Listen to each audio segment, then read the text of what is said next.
சர்வதேச கிரிக்கெட் போட்டிகளிலிருந்து ஓய்வு பெறுவதாக கிரிக்கெட் வீரர் அஸ்வின் அறிவித்திருக்கிறார். பிரிஸ்பேன் டெஸ்ட் போட்டியில் தனது ஓய்வு அறிவிப்பை வெளியிட்டிருக்கிறார் தமிழக வீரர் அஸ்வின்.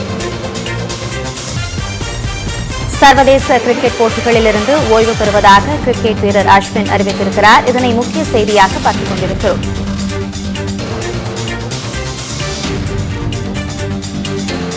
பிரிஸ்பேன் டெஸ்ட் போட்டியில் தனது ஓய்வு அறிவிப்பை வெளியிட்டிருக்கிறார் தமிழக வீரர் அஸ்வின். இந்திய கிரிக்கெட் அணியில் கடந்த 2010ஆம் ஆண்டு முதல் விளையாடிய அஸ்வின் தன்னுடைய ஓய்வை தற்போது அறிவித்திருக்கிறார்.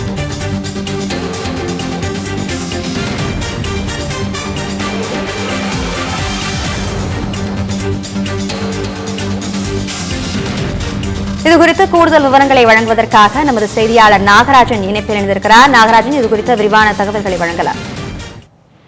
வணக்கம். குறிப்பா இந்தியாவில் இருக்கக்கூடிய கிரிக்கெட் ரசிகர்களால ஆஷ் அண்ணான்னு அழைக்கப்படக்கூடியவர். தமிழகத்தினுடைய பெருமை, இந்தியாவுடைய பெருமை. உலக கிரிக்கெட் அரங்கிலேயே ஆஃப் ஸ்பின் பவுலிங்ல கிங் அப்படின்னு சொல்லி அழைக்கப்படக்கூடிய ரவிச்சந்திரன் அஸ்வின் சர்வதேச கிரிக்கெட்ல இருந்து ஓய்வு பெறுவதாக பிசிசிஐ தன்னுடைய அதிகாரப்பூர்வ எக்ஸ்தல பக்கத்துல தேங்க்யூ ஆஷ் அப்படின்னு சொல்லிட்டு பதிவு ஒண்ணு போட்டிருக்கிறாங்க. ரசிகர்கள் மத்தியில உண்மையுமே வருத்தத்திற்கு ஒரே ஒரு சம்பவமா தான் அது பார்க்கப்படுகிறது. குறிப்பா அஸ்வினுடைய பங்களிப்பு அப்படிங்கிறது நம்ம ஏற்கனவே பார்த்திருக்கோம் நிறைய இடங்கள்ல. அஸ்வின் குறிப்பா இந்தியாவுக்கு கொடுத்திருக்கக்கூடிய பங்களிப்பு அப்படிங்கிறது பந்து வீச்சிலையும் சரி, அவருடைய ஆல்ரவுண்டிங் பர்ஃபார்மன்ஸ்லயும் சரி, ரன் ஃப்ரம் தி பேட்ஸ் அப்படிங்கிறதும் ஒரு பக்கம் இந்தியாவுக்கு பல இடங்கள்ல ஆல்ரவுண்டிங் பர்ஃபார்மன்ஸ்னால டெய்லண்டர்ஸ் கான்செப்ட்ல ரொம்ப ஹெல்ப்ஃபுல்லா இருக்கு. அதே சமயம் பவுலிங்னு சொல்லி பாக்குறப்ப அதிக விக்கெட் டேக்கிங் எபிலிட்டி இருக்கக்கூடிய ஒரு நபரா, குறைந்த இன்னிங்ஸ்லயே டெஸ்ட் கிரிக்கெட்ல மிகப்பெரிய சாதனைகளை படைத்திருக்கக்கூடிய நபரா இருக்காரு. 6 இன்டர்நேஷனல் டெஸ்ட் செஞ்சுரிஸ் வச்சிருக்கிறாரு ரவிச்சந்திரன் அஸ்வின். பவுலிங்ல கிட்டத்தட்ட எவ்வளவோ விக்கெட்டுகள், குறிப்பா சொல்லணும்னா டெஸ்ட் மேட்சஸ்ல நம்ம அஸ்வினுடைய ரெக்கார்ட்ஸை பார்த்தே ஆகணும். கிட்டத்தட்ட 537 விக்கெட்டுகள்.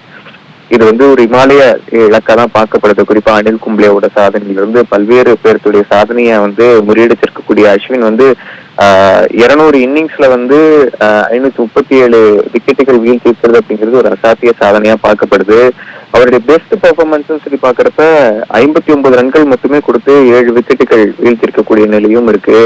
அண்ட் பேட்டிங்லயுமே நான் சொன்ன மாதிரி டெஸ்ட் கிரிக்கெட்ல ரொம்ப பெரிய அச்சீவ்மெண்ட் எல்லாம் பண்ணியிருக்காரு அஸ்வின்.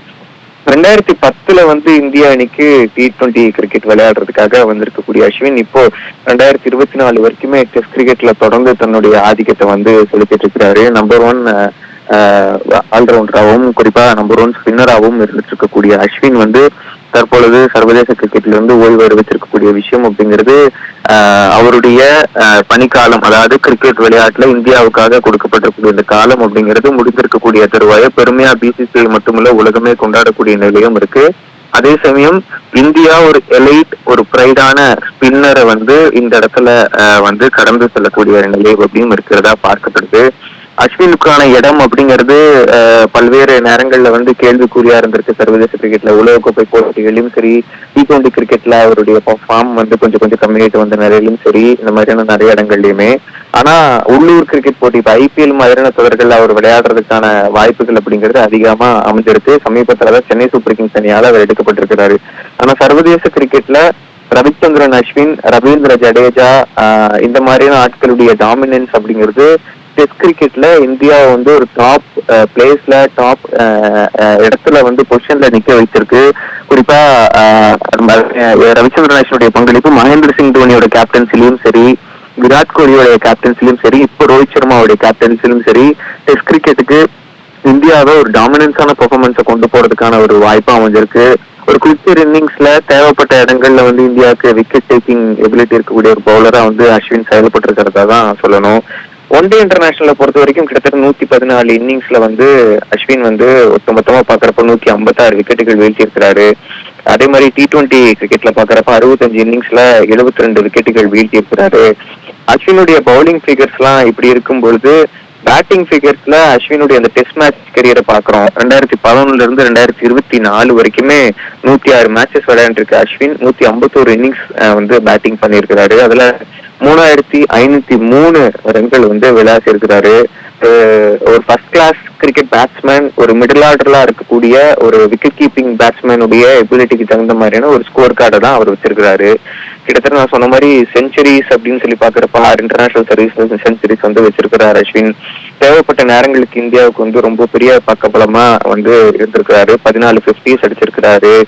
சோ ரவிச்சந்திரன் அஸ்வினுடைய பங்களிப்பு அப்படிங்கிறது இந்திய கிரிக்கெட் அணிக்கு ரொம்ப பெரிய பக்கபலமான ஒரு விஷயமா தான் இருந்திருக்கு. டெஃபினட்டா ரவிச்சந்திரன் அஸ்வினுடைய பங்களிப்பை, அவருடைய பிரைடு ஒரு பக்கம் காக்கப்பட்டாலும், அஸ்வின் மாதிரியான ஒரு டேலண்டடான ஆல்ரவுண்டர், ஒரு நல்ல ஒரு ஸ்பின்னர், நல்ல ஒரு பேட்ஸ்மேனை டெஃபினட்டா இந்தியா இனி மிஸ் செய்யும் அப்படின்னு சொல்லிதான் ரசிகர்களால வருத்தத்தின் பேர்ல தற்போது எக்ஸ்ட்ரா பதிவுல பதியப்பட்டு வருகிறது.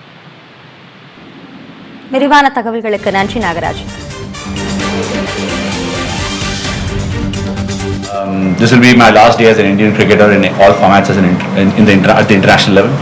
I do feel there's a bit of punch left in me as a cricketer, but I would like to expose and probably showcase that in club level cricket. But this will be the last day, and I've had a lot of fun. I must say I've created a lot of memories alongside Rohit and several of my other teammates, even though I've lost some of them over the last few years. We are the last bunch of OGs, if we can say that, left out in the dressing room, and I would be marking this as my date of having played at this level. Obviously, there are a lot of people to thank, but I would be failing in my duties if I didn't thank the BCCI and the fellow teammates. Several of them. I want to name a few of them.